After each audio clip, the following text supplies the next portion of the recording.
Well, those are the stories we've been tracking for you in the last 24 hours and the early part of today, and it will form or shape part of our conversation later on the show. But I'm being joined by Kayode now as we run through some of the things you've been saying on X. Kayode, what's happening? Jeffrey, it's not the very best of times, really, when it comes to press and press freedom in Nigeria. And that's where we're starting off from this morning. On May the 1st, Daniel Ojukwu, a journalist with FIJ, said to have been abducted. Those were the words used by FIJ, by the police, then taken from Lagos now to the nation's capital, Abuja. And what's quite curious is that for 48 hours, he was held incommunicado, couldn't reach out to his family. Family were looking for him, had to be lodging missing persons complaints from police station to police station. And this was done by the police. This was not done by kidnappers and the rest. So we're starting off with that. And this is coming just a few days to Press Freedom Day.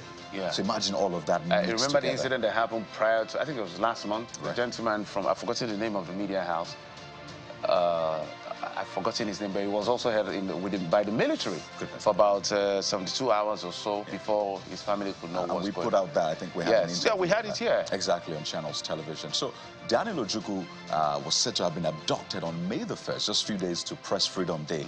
Until today, he remains in custody. And the International Press Institute is vowing to blacklist the Inspector General of Police over the detention of Daniel Ojukwu. It leaves a very bad taste in the mouth, particularly at this time. So this user, Hyacinth Eze, begins our trends this morning by saying that clamping down on investigative reporters will not take us anywhere. The earlier you release him, the better for you. Meanwhile, I don't know why protests against government, he says, has not taken place despite the hardships. And this is from this user there, Hyacinth Eze. Again, as we said, he leaves a very bad taste in the mouth. And it's been said that this was done as a result of a story he did last year about former deputy governor in Lagos, Dijoke Orilope Adefolure. That's the name. And again, we call on the police to do what is right. He is a journalist. If there are questions put out by a journalist, the onus lies on government to put answers through and not arrest or intimidate that journalist. So the police needs to be clear. I think it's very important for the people in uniform, the military, the police, everyone, to understand that this is a democracy. The way democracy works, it may not be convenient for how you want to run your things, but that's why it's called the rule of law. There's a reason it's called the rule of law. So the rule of law means that a man is assumed innocence or presumption of innocence until found guilty. So even if you see someone kill somebody in your presence, the law says he's innocent until proven. So if you have anything against a journalist for whatever reason, we know the job is risky, we're not stupid, we know. But in a democracy, you must do the right thing. Absolutely. If a man has committed whatever crime you say he has committed as a journalist, you take him in, his family should know. His company should know. Everybody should be aware. Offense if he even committed especially now that we have a lot of kidnappings and all of that. Exactly. What if they were kidnappers? It's not funny. It is wrong by every shade of form what they did. They have to explain to the Nigerian people this is not acceptable by any form or shape.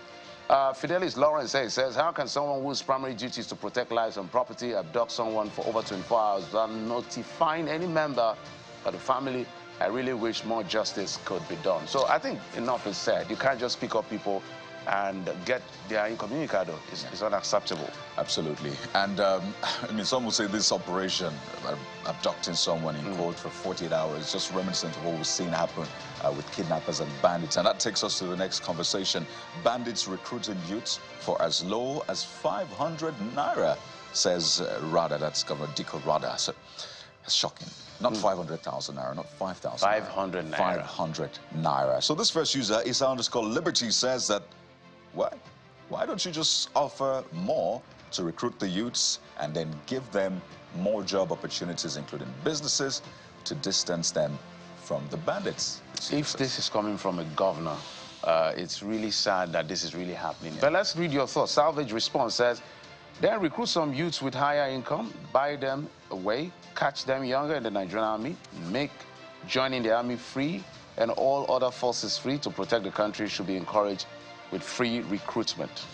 The sustainability of this is something we have to talk about as well. You can't just throw money at everything. So if you give them 5,000 naira, what happens next month and the month after? Do you keep doing that, or you empower them and change their mindset? Education, we also need to talk about that. Take a look at this one from Alari Raja Sulaiman. Says, give the same youths 5,000 naira monthly as an incentive not to join bandits.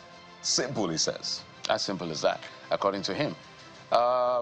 Petrus Obinato says, if the governors were up and doing, and if the call for restructuring had been heard and responded to positively, all this manner of narratives would never had seen the light of day, according to him.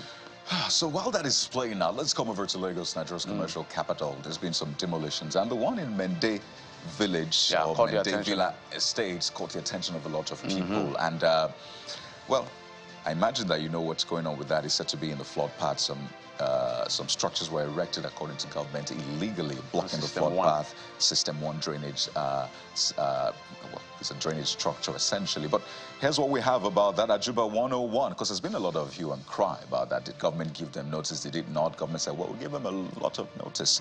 But this one said, I warned you people about building your houses in areas that are blocking the drainage system. You people don't listen to good advice, this user says, and that's your biggest problem. Come on. Says you can't blame the government for demolishing your houses. Everyone must not live in Lagos State. Well, so there's a little tone to that particular statement. I get the point, but hey, let's just keep it positive, right? Moses United says, hope they will give them compensation, even though no be plenty money. At least it's best they give proper drainage to that environment to avoid flooding. My argument, counter-argument, which is what I raised when we had that conversation with the governor, is there is no way you will tell me some of these things don't have complicity within the system. Yeah. They are not approved. There should be a monitoring system. Before this building even go as high as they went, they should have been brought down by the government. Why wait till it becomes a functional system? People are living there. So the government itself has to do a lot to stop people from building.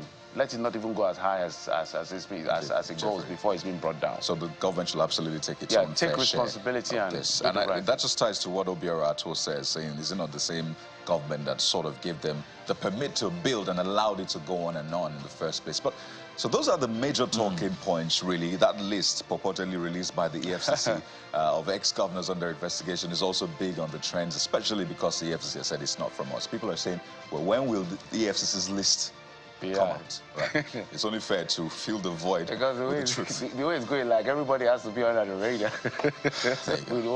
But EFCC has said we're not responsible for that list. I think we need to give them that credit until they say so. But hey, those are the stories you've been talking about on X. We have a lot more to talk to you about on the show. So we'll take this quick break. When we come back, we'll start that conversation. Join us again. Absolutely.